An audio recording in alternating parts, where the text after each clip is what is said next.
meter per second is equal to 1.5 times the speed of the glass. Then, what do? I have to make my speed in glass the subject formula. How do I do that? I divide both sides by 1.5. I divide 1.5 here, 1.5 here. 1.5 will cancel 1.5, leaving the speed in glass. So the speed in glass is equal to 3 to the power 8 all over 1.5. If I divide very quickly, the answer is 2.0 to the power 8 meter per second. That makes option B the answer to that question, 2.0 to the power 8 meter per second. Remember, you have just 1 minute to answer this question. So be as fast as possible with your speed. Increase your speed, time yourself. Make sure you don't spend more than 1 minute in one question. I believe that is clear. Okay, let's go over to question 2 for today. Question number 2. If you have any question, please, you can also talk to you immediately. If you have any question, put it in the comment section and the answer will be given to you. Okay, second question for today. We have 1983, question number 8. 1983, question number 8. Yes, we go as far back as in the 1970 questions. We can go through all of them. By the time you go over it one over and over again, as soon as you enter the examination hall, you are good to go. Okay, we have question number 8 says, if the relative density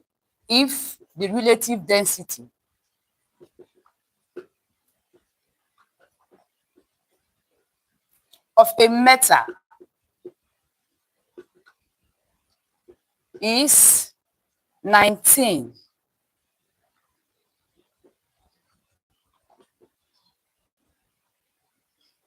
what will be the mass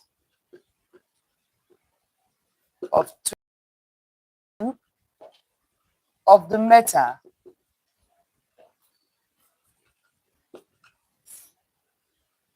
when immersed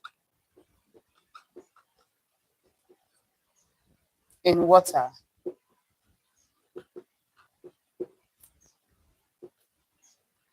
Option A, you have 380 grams. Option B, you have 400 grams. Option C, 360 grams. Option D, you have 39 grams. And option E, you have 180 grams. Okay, let's go over the question again.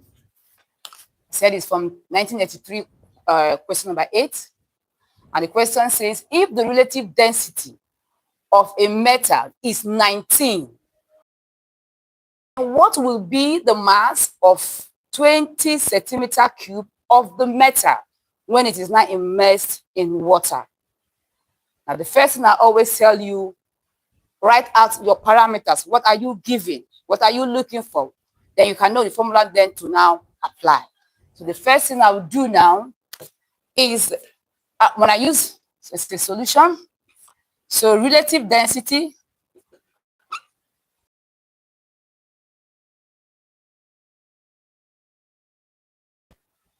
now density, therefore density is 19 grams per centimeter cube. 19 grams per centimeter cube. Now this is the symbol, this is the SI unit for density, 19 grams per centimeter cube.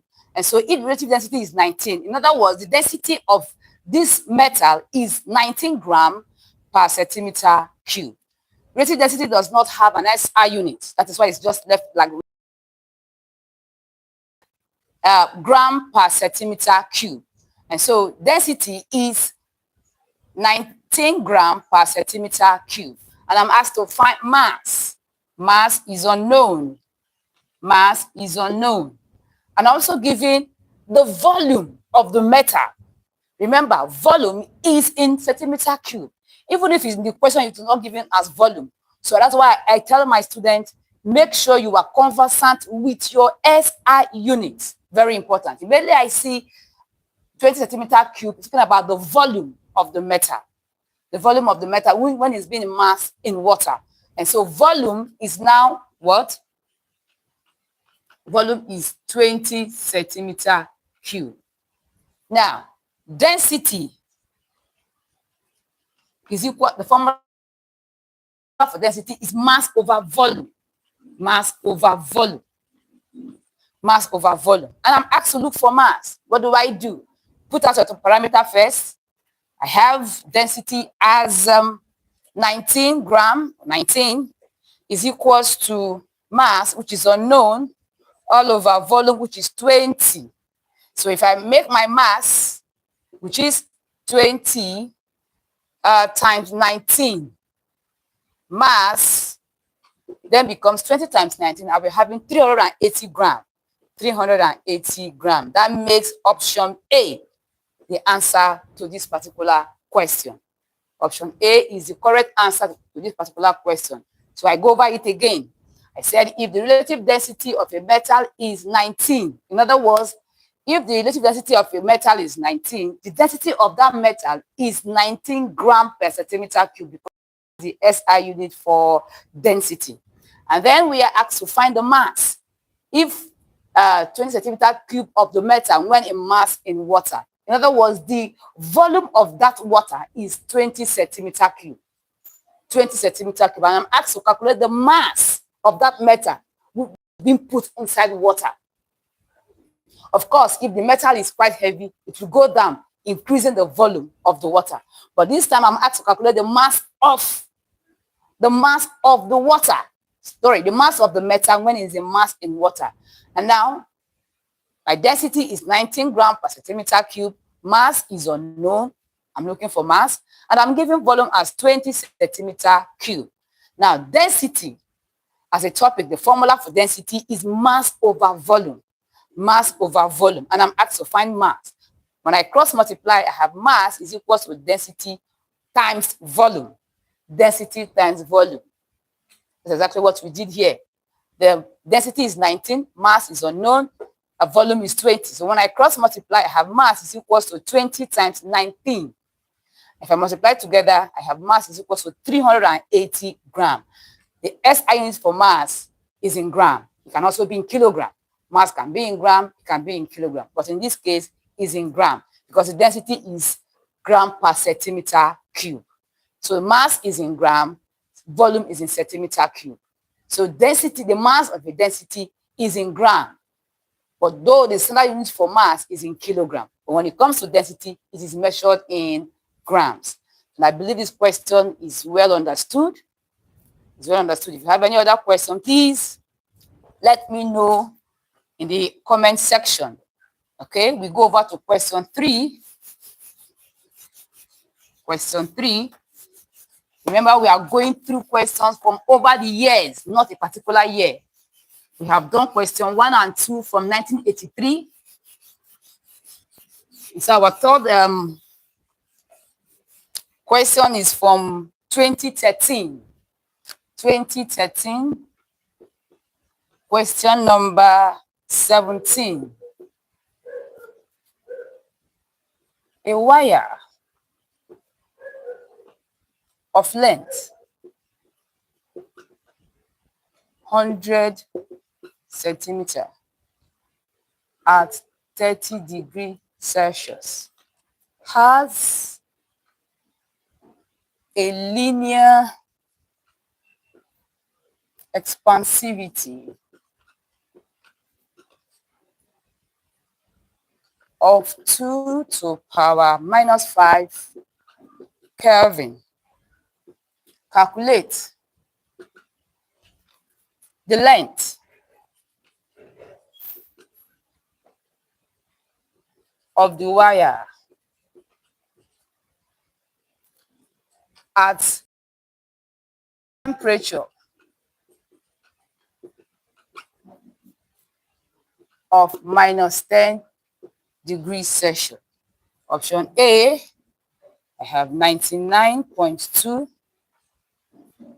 99.92, 92 meters. Option B, 100.8 meters. Option C, I have 100.04 meters. And option D,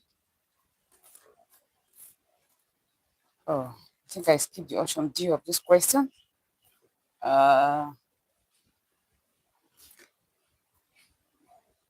Let's say 100.45 meters.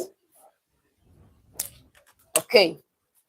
Question number 17 of 2013. A wire of length 100 centimeter cube. Sorry, 100 centimeter.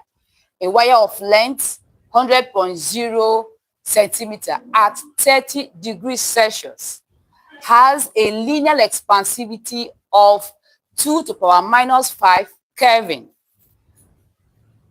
Calculate. This is supposed to be per Kelvin, but that's the SI unit. Calculate the length of the wire at the temperature of minus 10 degrees Celsius.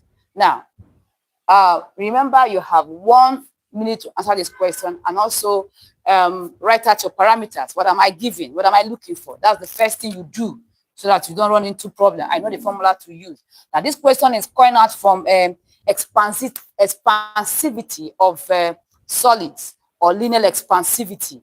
If you can remember, I remember that linear expansivity is increase in length per unit length for each degree rise in temperature.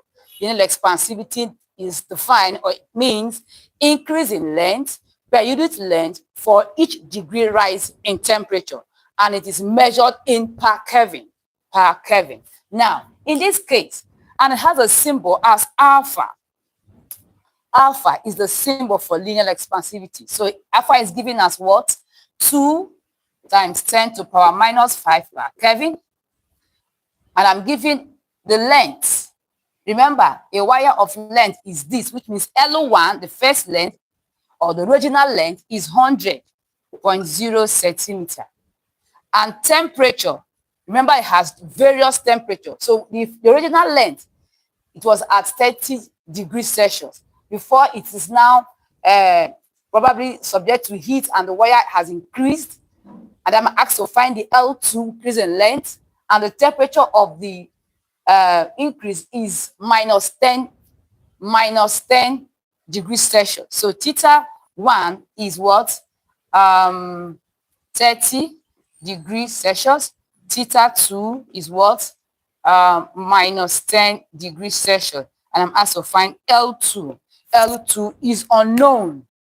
L2 is unknown. Alpha is equals to 2 to the power minus 5, which is linear expansivity. Length, L1, initial length or original length, is 100.0 centimeter. I'm having excuse me, initial temperature as 30 degrees Celsius, which is theta 1, and then theta 2 is minus 10 degrees Celsius. And then L2 is unknown. L2 is unknown, and I'm before. So to find L2 is equals to L1 into 1 plus alpha theta.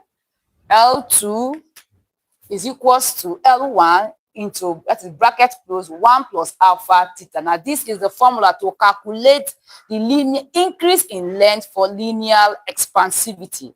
From this, alpha is equals to L2 minus L1 all over L2 into theta 2 minus theta 1. Now, this is the formula for calculating linear expansivity.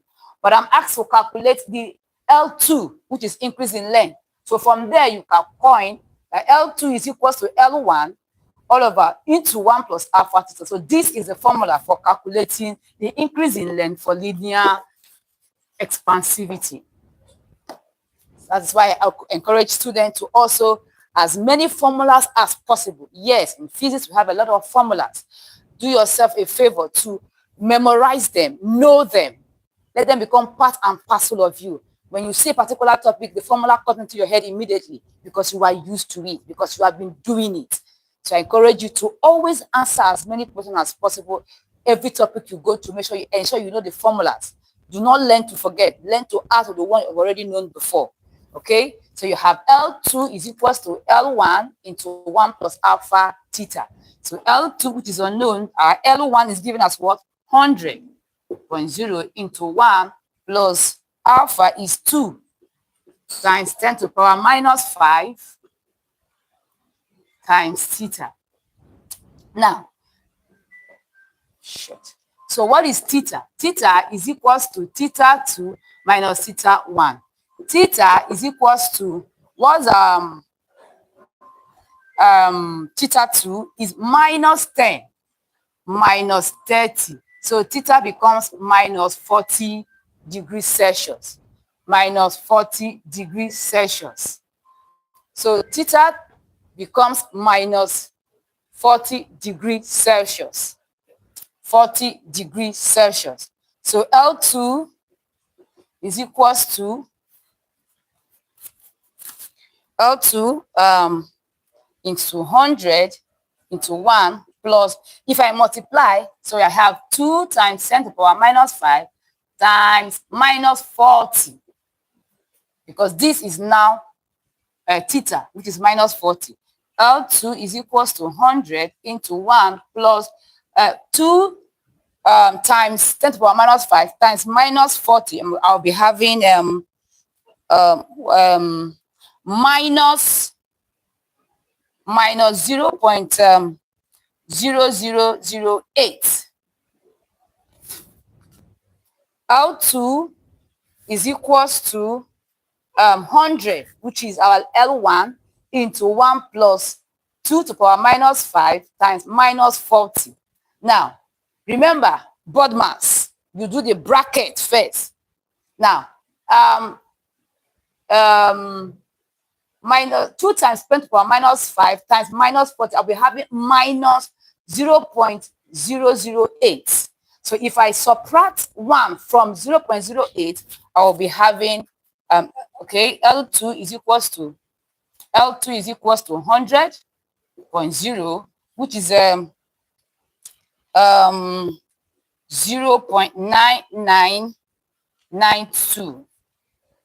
0.9992. If I 1 minus 0.008, I'll be having 0.992.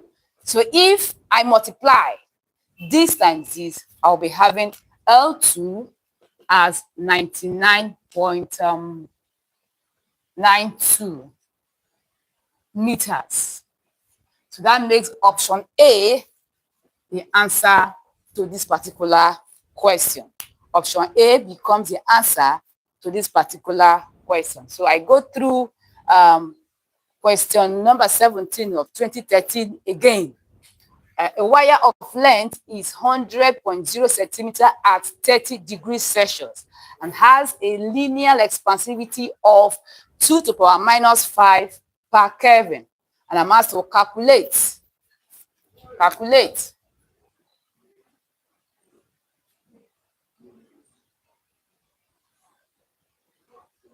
Okay, so that you we don't read that into the question. So calculate the length of the wire at a temperature of minus 10 degrees Celsius. Minus 10 degrees Celsius. And option A is 99.92 meters. Option B is 100.8 meters. Option C is 100.04 meters. Option D is 100.45 meters. So I'm asked to find the increase in length of the wire. So write out the options, the parameters, sorry. So alpha is a symbol for linear expansivity, which is 2 to the power minus 5 per Kelvin. L1, which is the original length or the initial length, as the case may be, is 100.0 centimeter. And then theta, which is initial temperature, is 30 degrees Celsius. And I'm giving increase in temperature as minus 10 degrees Celsius. And I'm asked to find the increase in length of that wire. Now, and I said this question is coming out from the topic linear expansivity or expansivities of a solid. Now, what is the linear expansivity? And we said is increase in length, a unit length for each degree rise in temperature. And it has an SI unit as per Kelvin. Now, and the formula for that is alpha is equals to L2 minus L1 all over L1 into theta 2 minus theta 1. But that's not what we are asked to find. The increase in length now, I'm asked to find L2. And the formula for L2 now is L2 is equals to L1 into 1 plus alpha theta. L2 is equals to L1 bracket 1 plus alpha theta. L2 is unknown, is equals to L1 is 100.0 bracket open, we have 1 plus alpha is 2 to the power minus 5 times theta. Theta here means change in temperature, which is final temperature minus your initial temperature, or final temperature increase in temperature minus your original temperature. So we have theta is equal to theta 2 minus theta 1 to get your change in temperature. And theta 2 is minus 10. And then theta 1 is 30. So minus 10 minus 30, I'm having minus 40. So that makes theta minus 40. So I have to impute that into the formula. So I have L2 is equals to 100 into 1 plus 2 to the power minus 5 times minus 40, because theta is now minus 40. We haven't done that. Now this is where board mass comes in. You don't multiply before you work in a bracket of multiplication, addition, subtraction, and so on. So I work on the bracket first. So 2 to the power minus 5 times minus 40, I'm having 0.008 meters. 0.008 meters. If I multiply this and this, I'm having this. Now, I'll be having minus, the question says 1 plus. So it is now minus 0.008. Plus minus in mathematics is minus. So 1 minus 0.008, we have 0.9992 as my answer. So if I multiply the L1, which is 100, times 0.9992, I'll be having 99.92 meters. 99.92 meters. That makes option A the answer to this particular question. It makes option A the answer to this particular question. All right? I believe the question is quite clear, and if you have any question, please do not forget or don't hesitate to send us questions, and we'll give you an answer immediately.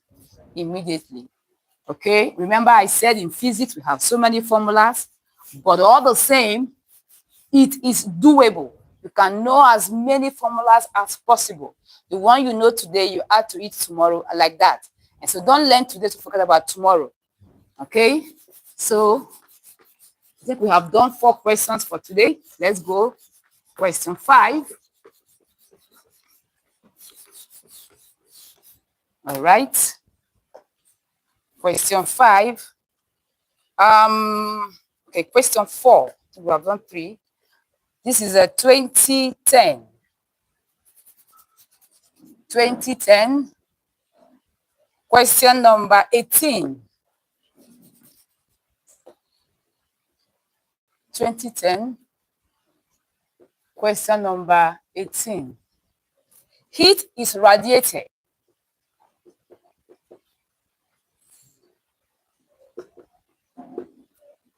by all hot objects in the form of A, infrared or infrared rays, as you can pronounce it, Some call it infrared and some call it infrared. And so solar energy, C, X-rays, and D, light energy.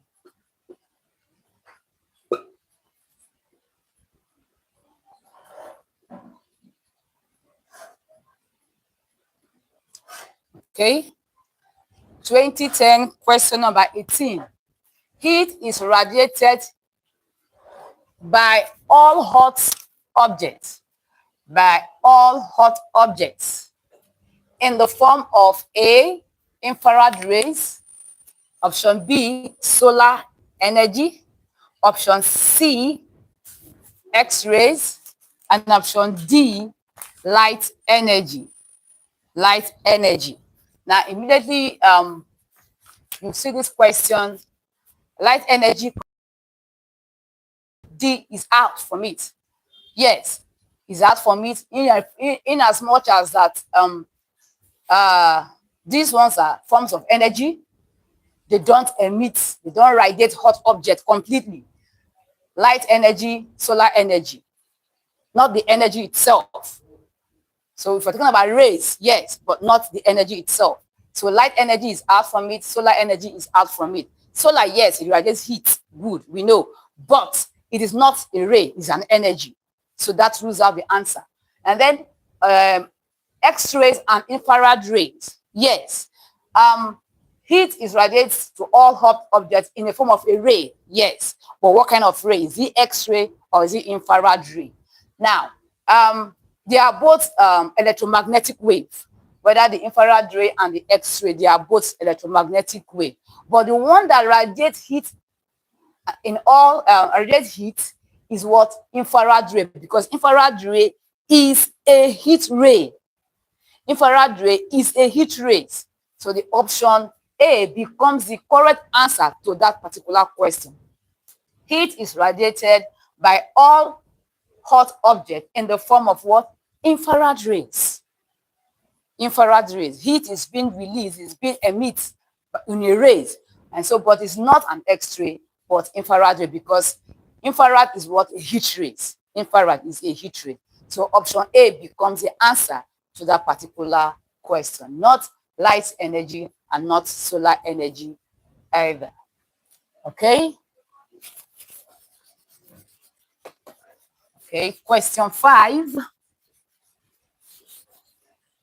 Question 5.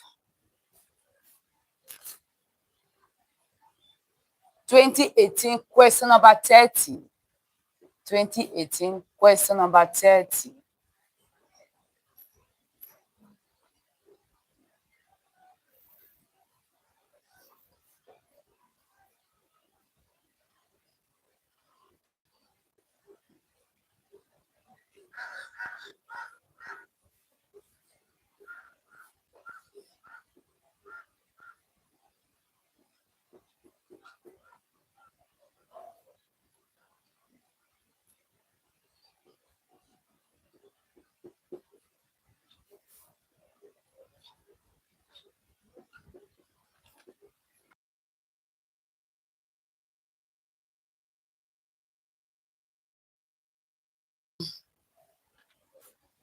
In the circuit,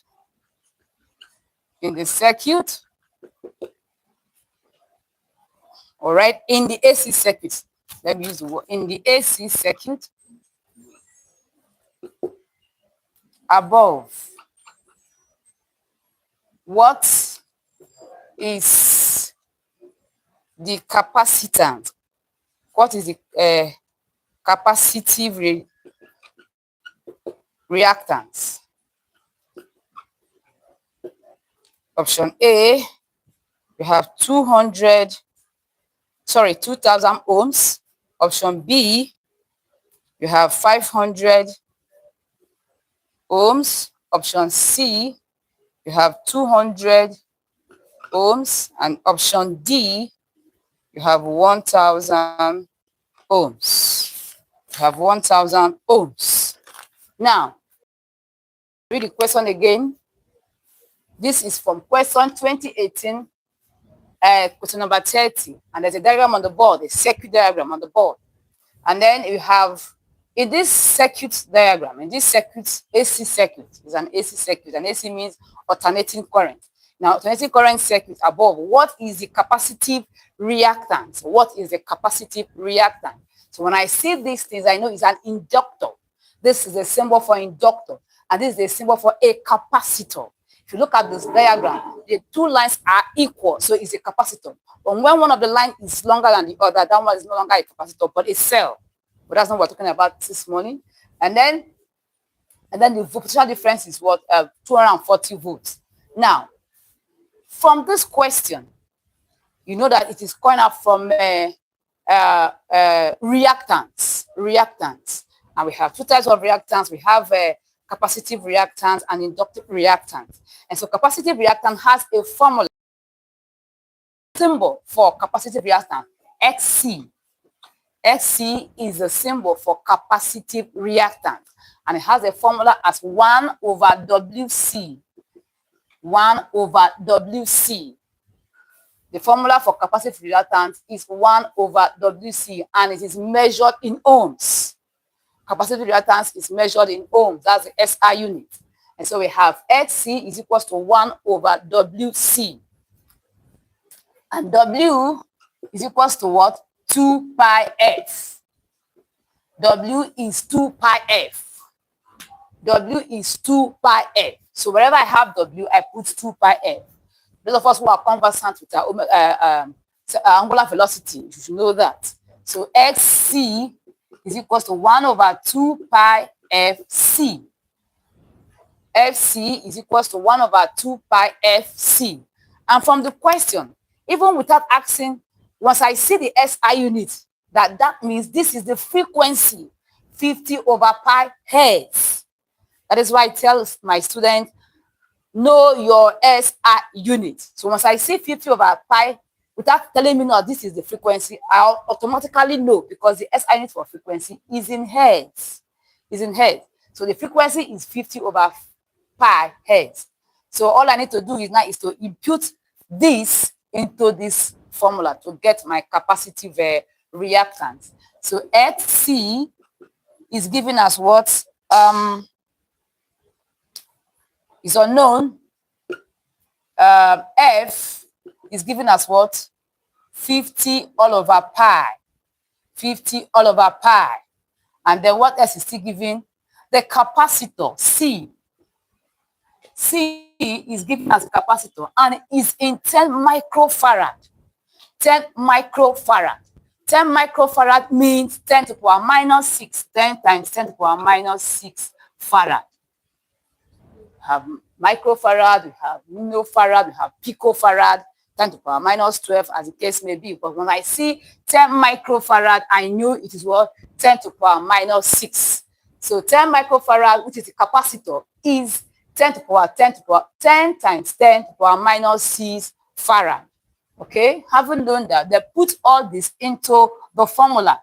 XC, I'm looking for XC, which is 1 over 2 pi times pi is 50 over pi times 10 times 10 to the power minus 6. XC is 1 over 2 times pi times 50 all over pi times 10 times 10 to the power minus 6. So if this pi will cancel this pi, so I have XC is equals to 1 over 2 times 50 times 10 times 10 to the power minus 6. XC is equals to, so if I multiply this divided by 100, so if I divide 1 by multiplying 2 times 50 times 10 to the power minus 6, I'll be having 1,000 ohms. Remember, capacitive reactance is measured in ohms. So that makes option number D the answer to that particular question. Option D, answer to that particular question. Okay, I come again. I said there's a diagram on the board, an AC circuit diagram. We have inductor at 40 ohms. We have the capacitor as 10 microfarad, and we have the frequency as 50 over 100 pi. Sorry, 50 over pi as the frequency. And then the potential difference is called V, our voltage is 240, the potential. Now, in the AC circuit above, what is the capacitive reactance? What is the capacitive reactance? And the options are 2000 ohms, 500 ohms, 200 ohms, and 1000 ohms. So, and I said the formula for capacitive reactance is 1 over WC. 1 over WC. But W is always 2 pi F. If you say 1 over WC, in all this question, there's nothing like W, but there's nothing like W here, but I have W as what? 2 pi F from your angular velocity from your, what is it called?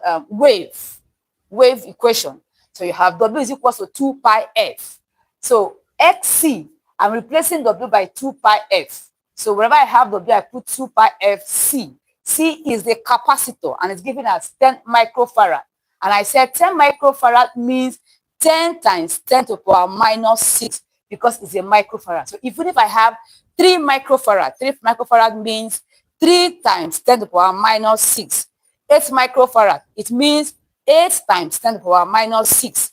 If I have 12 microfarad, 12 times 10 to the power minus 6. So the 10 to the power minus 6 is the microfarad, which is given us as C is equal to 10 to the power minus 6. So if I now input this into the formula, I'm giving frequency as what? 50 pi. 50 over pi hertz. And I said it is not written as frequency, but because I know that the SI for frequency is what? 50 is in hertz. Is in hertz. So if I see 50 over pi, I know it's talking about what? Frequency. So if I input it into the formula, which is XC, which is the capacitive reactance, is equals to 2 pi times frequency, which is 50 over pi, times 10 to the power minus 6, which is the capacitor. So XC is equal to 1 over 2 times, this one means 2 times pi, times 50 all over pi, times 10 to the power minus 6. Okay, if for instance you want to change your pi to 3.142, you are still okay, but it will cancel each other. So just leave it like that. 2 is equals to 2 times pi times 50 over pi times 10 to the power minus 6. So the pi will cancel pi, and I'm left with 2 times 50 times 10 to the power minus 10. So if I divide this, I'll be having 1000 ohms. 1, if you multiply this times this times this, then 1 over it, I'm having 1000 ohms. 1000 ohms as the capacitive reactance from this circuit diagram. And I believe we have done justice to this. If there's any question, please don't hesitate to send us in our comment section, and then we'll give you answer immediately. This question is for capacitive reactance. I have inductive reactance, you have capacitive reactance.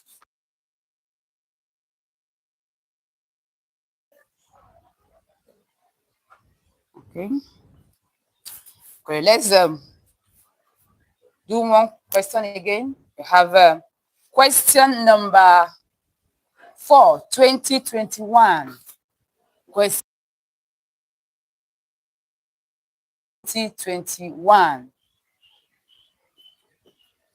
2021. A charge of 30 microfarad experiences a force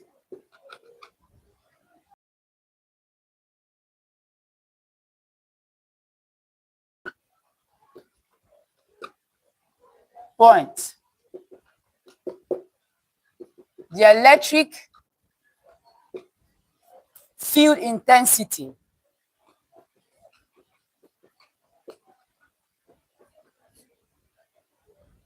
due to charge is option A. I have 5 times 10 to the power 4 Newton per column. I have B, 2 times 10 to the power 4 Newton per coulomb. Then C, 5 times 10 to the power 6 Newton per coulomb. And I have D as 2 times 10 to the power 6 Newton per coulomb. Okay? Having done that, this question is from 2021, question number 4. A charge of 30 microfarad is coming up again, experiences a force of 60 Newton at a certain point. The electric field intensity due to charge is option A, 5 to the power 4 Newton per coulomb, option B, 2 to the power 4 Newton per coulomb, option C, 5 to the power 6 Newton per coulomb, and option D, which is 2 to the power 6 Newton per coulomb. Okay, now this question is coming from electric field intensity, which is E. E is equals to F over Q. E is equals to F over Q. Now, E is electric field intensity. F is the electric force.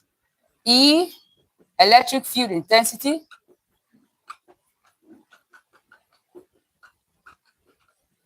F is what? Electric force.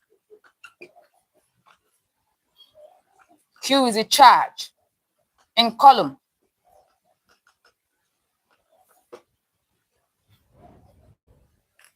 I'm not supposed to be doing this, but just for clarity's sake, E is equals to F over Q.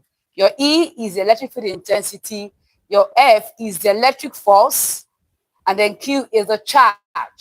And I'm asked to calculate what? The electric field intensity. Now, we have electric field intensity could also be E is equals to K, KQ all over R squared. It can also be E is equals to V over D. Now, these are three different formulas. E is equals to F over Q for electric field intensity. Now, this E is, it can also be E is equals to KQ all over R squared. The R is talking about the distance between the charges. And then you have E is equals to V, potential difference all over distance, too. So it depends on how the question is coined that from. All these are formulas for calculating electric field intensity, where your K has a constant value as 1 over 4 pi epsilon naught. K is equals to 1 over 4 pi epsilon naught. And so it depends how the question comes in, but the question is coming in this form. E is equals to, I'm giving electric force as 60 Newton, and I'm giving the charge as 30 microfarad. Having known that, okay, having known that, your E now is equals to force is 60. Your charge is what?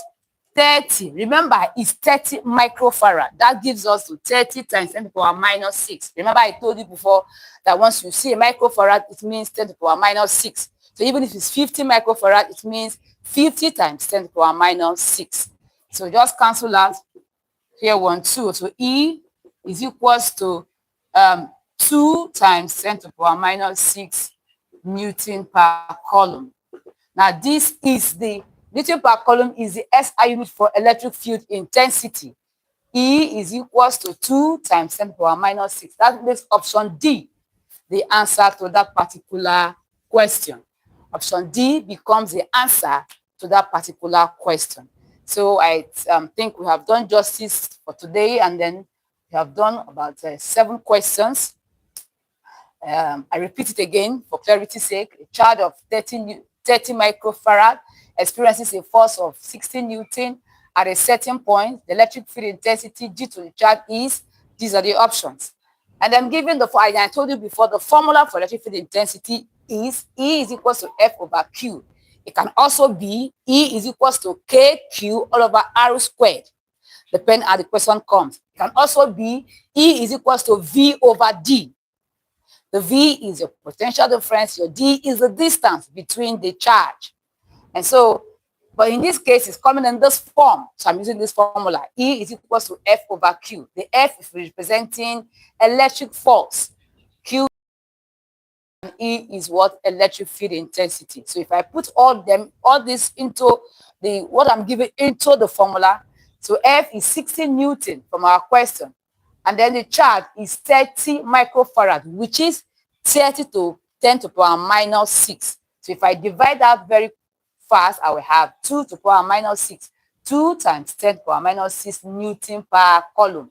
And that makes option D the answer to that particular question. Remember, you have just 1 minute for every question. I think we have come to the end of today's class. Before we go, let me drop an assignment for you. An assignment for you.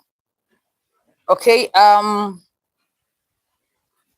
Okay.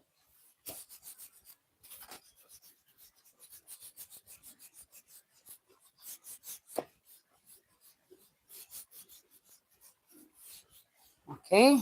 Assignment.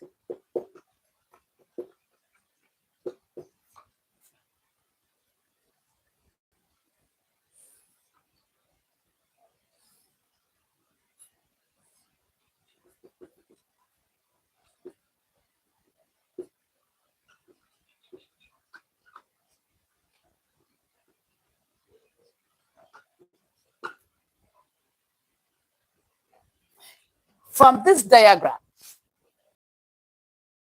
what does X represent? From this diagram,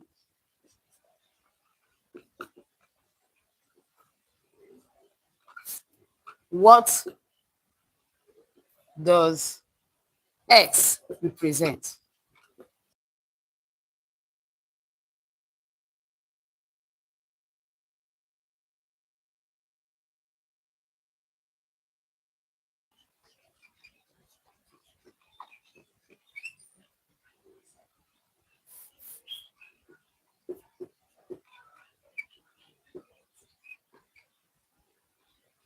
Okay, you have in form of a graph, you have amplitude and you have frequency.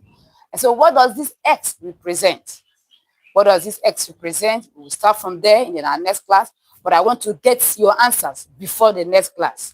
Before the next class. What does the X represent from this diagram? Hope to see you on the same channel next week, Thursday at 8:30 a.m. Join us and encourage your friends to do the same. See you people in the next class.